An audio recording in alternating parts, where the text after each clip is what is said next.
Dave Lawrence here with the guy that you heard call into my show the other day. It's banjo killer Bela Fleck. Hey, man.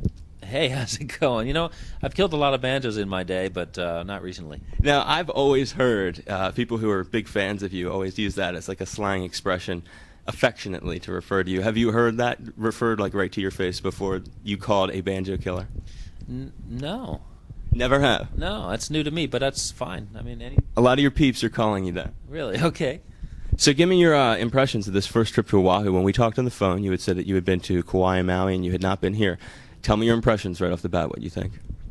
I just love the whole Hawaiian thing, and I like how every island has its own energy and its own vibe. I mean, we've only been here on the beach in Waikiki, so I only have a sense of that.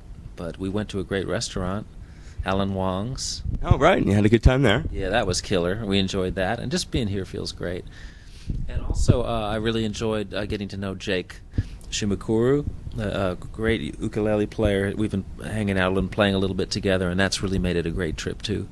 Getting a little local flavor, whether it's food or music, I like it. When you travel, Bela, what sort of things do you do when you have downtime and you've got time to kill, whether you're waiting for a plane, maybe you're on a plane, maybe you're on a bus, that sort of activity, or that sort of lack of activity, what do you do to fill the time? Usually I have my banjo with me. I like to have work to do with me when I'm on long tours, and I'll be practicing in airports or on buses, or while I'm waiting for the rental car, I'll pull my banjo out. If I don't have to actually be at the ticket counter handling it, because we have a road manager who does a lot of that stuff. So I just play a lot, and then I hang out with the guys. The band is like a family, really, and we amuse each other, Are there sessions where you sit around and listen to records? I guess I'd like to know if you could just think of maybe 2 or 3 of the most recent recordings that you've listened to. They don't have to be new things, just things that either on a tape or a CD you happen to be listening to or you put on yourself. Yeah, I mean, I just love the Radiohead stuff. I think that's a great direction.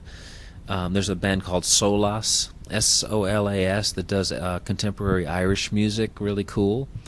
And, a lot of stuff, a lot of different stuff. Bela, do you ever hear people call your band, the Flecktones, a jam band, and how does that make you feel when they call it that?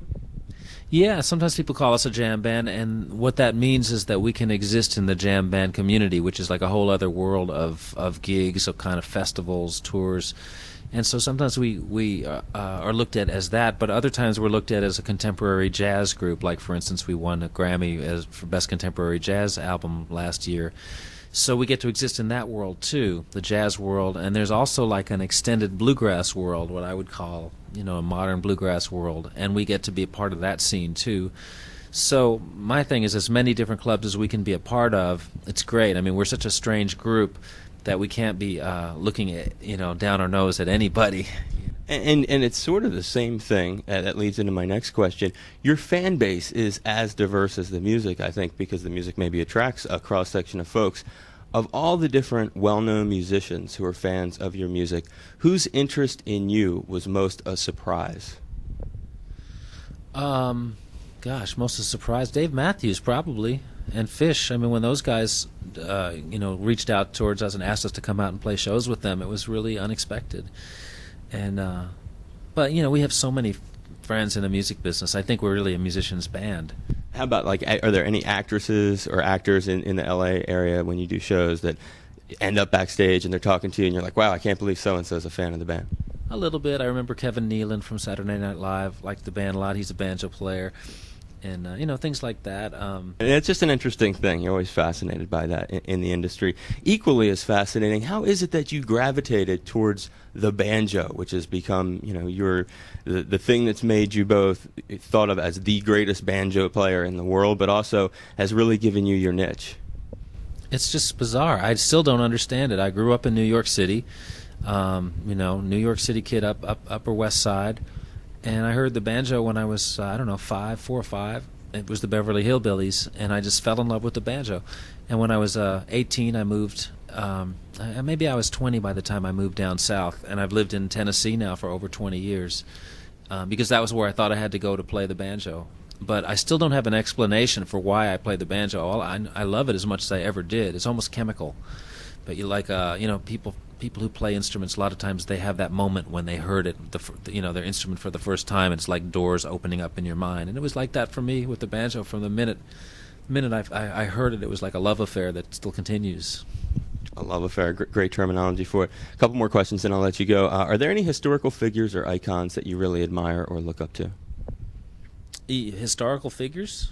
Yeah, they could be politicians, they could be civil rights leaders, anyone that you personally like. I'll just give you an example. In my family, like Martin Luther King is someone that's been held up to a really high level, or someone like that, Golda Meir, that kind of person. Well, yeah, Martin Luther King for sure, but more recently, Jimmy Carter is a guy I always thought was a really cool guy. Maybe he was the first president I got to vote for, and probably one of the only ones that I ever thought well of afterwards. I still think he's he's probably the only guy I know who, after being a president, went out and started building people's houses by hand. Habitat for Humanity you're talking about? Yeah, I think that shows a measure of a man's worth right there. The guy's a total human being. And do you travel all over the world for business? Do you ever travel for pleasure, and where do you go and why?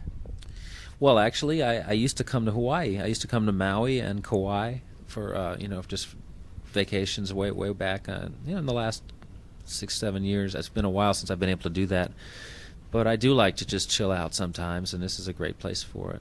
So Hawaii would be a place. Any other places you would like to go? Yeah, I've the truth is I've gone to a lot of places, but I haven't really found the place for me where this is where I'd want to be. Given a chance to get away from Nashville, that I haven't found that perfect place, but it would be something like this. I have a fantasy of living on a beach, getting up in the morning and swimming and then coming back and writing music all day and and living on an island somewhere. But I haven't found that magic spot yet, but it could be here somewhere. And finally, Bela, that's a great thought to have in my head. Finally, Bela, if you were to look back and kind of see yourself as the dynamic artist and all the music that you've kind of put out there and offered us, how would you like to be remembered or viewed as a musician if you were to look at it from the outside and sort of like encapsulate it? Bela Fleck, he was blah blah blah. Like, how you and I might talk about Jimi Hendrix. Yeah. How if you and I were in the future in that different era, how would we talk about you? How would you like that to be perceived? I would hope that my intent came through. I mean, my commitment to music, almost as a religious pursuit, like being a monk of music or something. I mean, I'm just so intense about it. I love it so deeply, and there's plenty of things I wish I could take back, but at least I feel that I'm seriously committed to it as a lifestyle.